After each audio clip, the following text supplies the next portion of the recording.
La fenomenología de Michel Henry, 1922-2002, constituye una de las transformaciones más profundas del legado de Husserl. Mientras la fenomenología clásica se centra en la manifestación del mundo, de los objetos y de las intencionalidades visibles, Henry propone un giro radical. La verdadera esencia de la vida no se encuentra en el exterior, sino en la autoafectividad interior. De hecho, para Henry, la vida se revela a sí misma sin distancia, sin mediación y sin representación.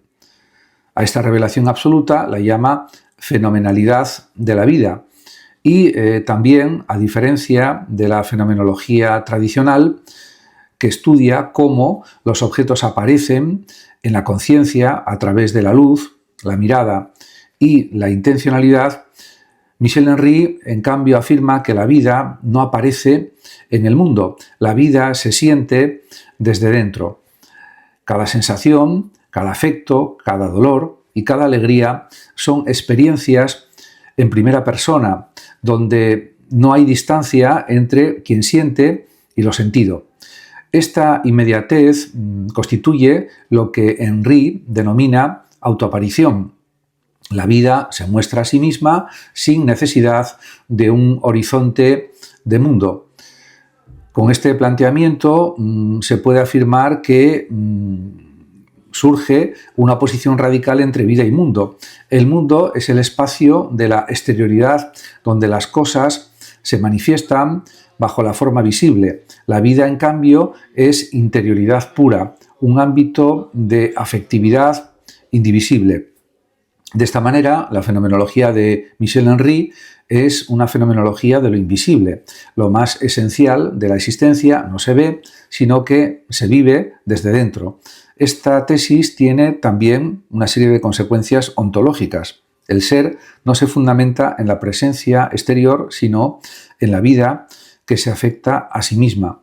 Y también toda subjetividad, según Michel Henry, se constituye en esta autoafectación. El sujeto no es una conciencia vacía, sino una ipseidad viviente, un centro de afectividad que se da a sí mismo su propio ser.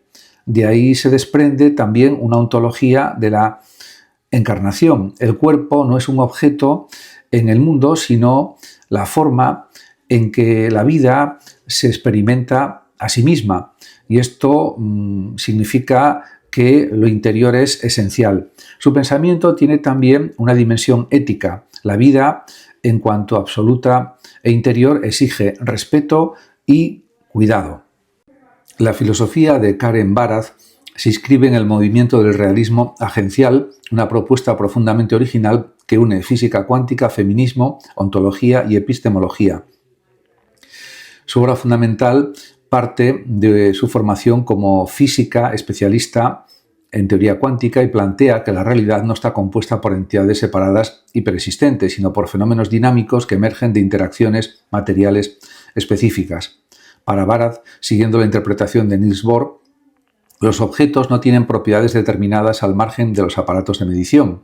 Lo real es el resultado de una relación, no un conjunto de cosas aisladas. Este punto central se formula mediante el concepto de intraacción, a diferencia del concepto clásico de interacción que presupone agentes previamente constituidos. La interacción sostiene que los agentes mismos surgen a través de sus relaciones. Materia, instrumentos, observadores y conceptos se coconstituyen mutuamente en un proceso continuo. La materia, por tanto, no es algo pasivo, posee agencialidad, una capacidad de participar activamente en la producción del mundo. Esto lleva a Barad a rechazar dualismos clásicos, sujeto-objeto, naturaleza-cultura, material-simbólico o ciencia-sociedad. El proyecto filosófico de Barad tiene además una dimensión claramente ético-política. Si el mundo se constituye mediante prácticas materiales y discursivas, entonces toda práctica de conocimiento, incluida la científica, implica responsabilidades. Conocer no es simplemente describir el mundo, sino participar en su configuración. Por eso Barad defiende una ética de la responsabilidad ontológica, donde humanos y no humanos están entrelazados en una red de consecuencias mutuas. Esto la vincula al feminismo y a los estudios de ciencia y tecnología, desde los que critica las nociones tradicionales de objetividad. Su propuesta de objetividad agencial sostiene que la objetividad no consiste en eliminar al observador, sino en reconocer explícitamente las condiciones materiales que hacen posible el conocimiento. Otro elemento clave es su lectura poshumanista. Para Bharat, el ser humano no es el centro de la realidad ni el único agente significativo. El poshumanismo bharatiano propone un mundo distribuido, relacional y materialmente vivo, en el que los límites entre organismos, tecnologías y entornos son siempre fluidos. En conjunto, se puede decir que la filosofía de Karen Bharat redefine qué significa conocer, qué significa ser y cómo materia y significado se entrelazan en la producción continua del mundo. Su pensamiento constituye una de las contribuciones más innovadoras a la ontología actual.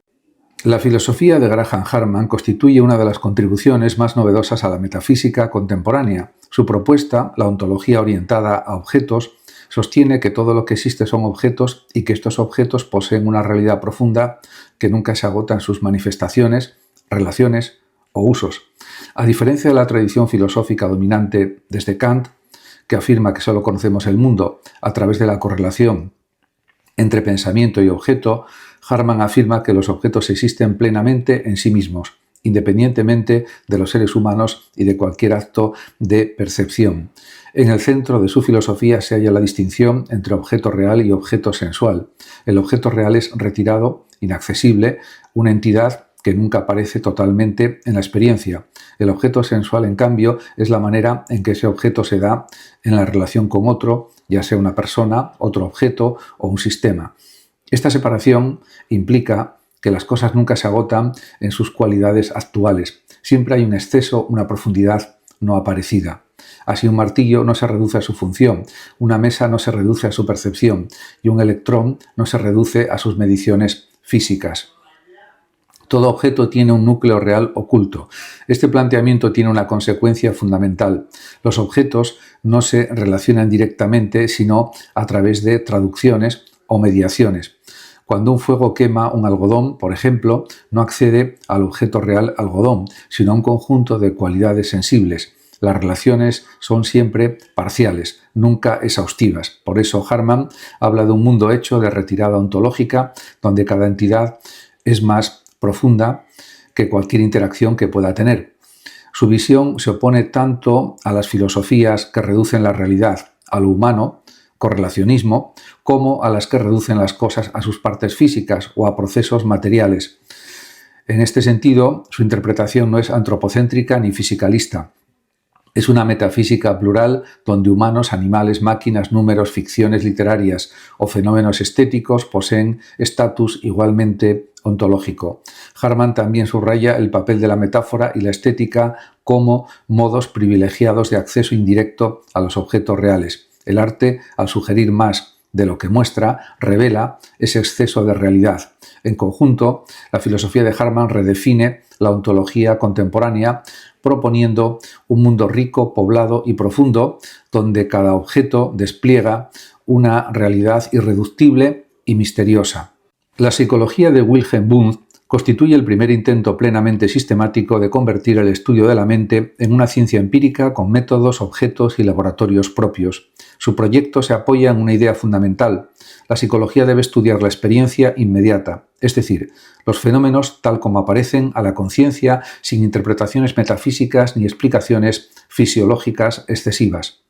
Para él, la mente no es una entidad misteriosa, sino un conjunto de procesos que pueden describirse, analizarse y medir con rigor científico. El punto de partida de Wundt se encuentra en la psicofisiología experimental inspirada en Fechner y en la fisiología del siglo XIX. En su laboratorio de Leipzig, Wundt empleó instrumentos como cronoscopios, aparatos de medición sensorial y técnicas de control experimental para estudiar procesos simples como la sensación, la percepción, la atención, los tiempos de reacción o las emociones básicas. Su método característico fue la introspección entrenada, una forma rigurosa y controlada de observar la propia experiencia. No se trataba de la introspección espontánea, sino de una técnica disciplinada en la que los observadores describían sensaciones inmediatas bajo condiciones muy precisas, evitando asociaciones secundarias. Un concepto clave en su psicología es la apercepción, entendida como el proceso activo mediante el cual la conciencia organiza y sintetiza sus contenidos. Para Wundt, la mente no es un receptor pasivo de estímulos, sino una instancia dinámica que integra, unifica y dirige la experiencia. La percepción explica la atención voluntaria, la formación de significados simples y la estructura temporal de la conciencia. Sin embargo, Wundt sabía que los procesos mentales superiores, como el lenguaje, el pensamiento simbólico, la cultura o el mito, no podían estudiarse adecuadamente en un laboratorio. Por ello desarrolló la psicología de los pueblos, una rama de la disciplina que analiza fenómenos culturales complejos a través de su evolución histórica. Con ello, su sistema integra dos niveles: el experimental, centrado en procesos elementales, y el cultural, orientado a las funciones superiores. La psicología de Wundt, por tanto, es una síntesis entre empirismo, fisiología y humanismo, una ciencia de la conciencia que respeta su complejidad sin renunciar al rigor metodológico. Su obra estableció las bases institucionales y conceptuales de toda la psicología moderna. La filosofía de Kentin Meillassoux representa una de las propuestas más audaces de la metafísica del siglo XXI. Su obra central, Après la finitude, después de la finitud, de 2006, se alza como una crítica radical al correlacionismo, término con el que Meillassoux designa la posición dominante en la filosofía moderna y contemporánea. La idea de que solo podemos conocer la correlación entre pensamiento y mundo, y nunca el mundo en sí mismo. Según esta postura, que atribuye tanto a Kant como a buena parte de la fenomenología y del idealismo postkantiano, el ser independiente del sujeto es incognoscible. Meillassoux rompe de manera frontal con esta tradición, argumentando que sí es posible pensar un absoluto, pero un absoluto distinto al de la metafísica clásica. Este absoluto no es un ente, ni una sustancia, ni una idea trascendental. Es el principio de facticidad absoluta. Su tesis central afirma que no hay ninguna razón necesaria para que las leyes del mundo sean como son. Todo lo que existe podría ser de otra manera, y esa contingencia radical no es un límite del pensamiento, sino precisamente lo único que podemos afirmar con certeza. La única ley necesaria es que no hay leyes necesarias. Para explicar esta idea, Meillassoux introduce el problema de los archifósiles, fenómenos como la datación del origen del universo o de la formación de minerales millones de años antes de la aparición de los seres humanos. Estas realidades científicas contradicen el correlacionismo, pues muestran que el mundo existía plenamente antes de cualquier conciencia. Por tanto, la filosofía debe recuperar la capacidad de pensar un mundo en sí, sin reducirlo a experiencia humana. Su defensa del materialismo especulativo busca pensar el ser sin recurrir ni a Dios ni a la subjetividad trascendental. Lo absoluto para él es el poder ilimitado de que cualquier cosa pueda cambiar sin razón. De este principio se deriva una ontología del hipercaos, un universo donde todo es transformable, donde ninguna regularidad está garantizada y donde incluso las leyes físicas pueden variar. Aunque sus conclusiones no implican relativismo, sí proponen una visión del mundo profundamente abierta y no antropocéntrica. La filosofía de Meillassoux reintroduce la especulación metafísica en el pensamiento contemporáneo, desafiando tanto el escepticismo posmoderno como el exceso de modestia epistemológica que él diagnostica en la filosofía actual. Su obra continúa generando intensos debates en metafísica, ontología y filosofía de la ciencia. La filosofía de Simone Weil se caracteriza por una combinación única de rigor intelectual, misticismo, sensibilidad social y radical exigencia moral. Su pensamiento, difícil de clasificar en una corriente concreta, gira en torno a tres ejes principales: la atención, la desgracia y la descreación. Weil consideraba que la filosofía debía mantenerse en contacto directo con la realidad del sufrimiento humano, la condición obrera, la opresión y las dificultades espirituales que atraviesan la existencia. Su vida intelectual estuvo siempre unida a un compromiso personal extremo por vivir aquello que pensaba.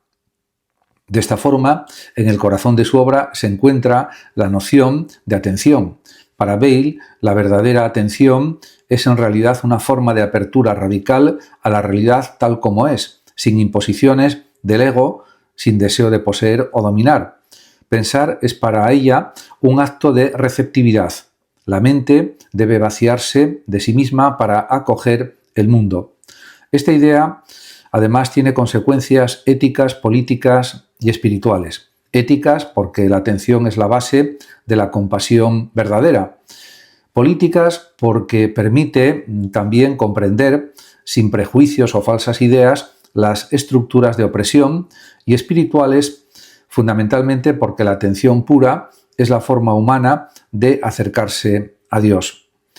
Otra noción central es la desgracia o malheur, la experiencia límite en la que el ser humano es aplastado, despojado de sus referencias y reducido casi a nada.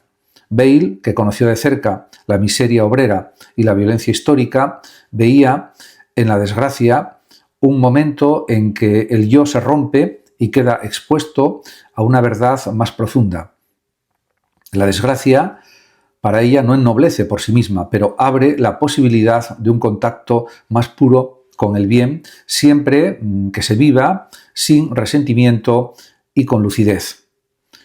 De este modo, este camino conduce a su noción más radical, la descreación, inspirada por la mística cristiana y la tradición platónica. Bale afirma que el yo es un obstáculo para el bien y que la verdadera plenitud consiste en renunciar a la centralidad del ego. Dios, en su visión o en su interpretación, creó el mundo retirándose, dejando espacio para lo otro, y el ser humano debe imitar ese gesto, retirarse interiormente para dejar que la realidad y el bien actúen.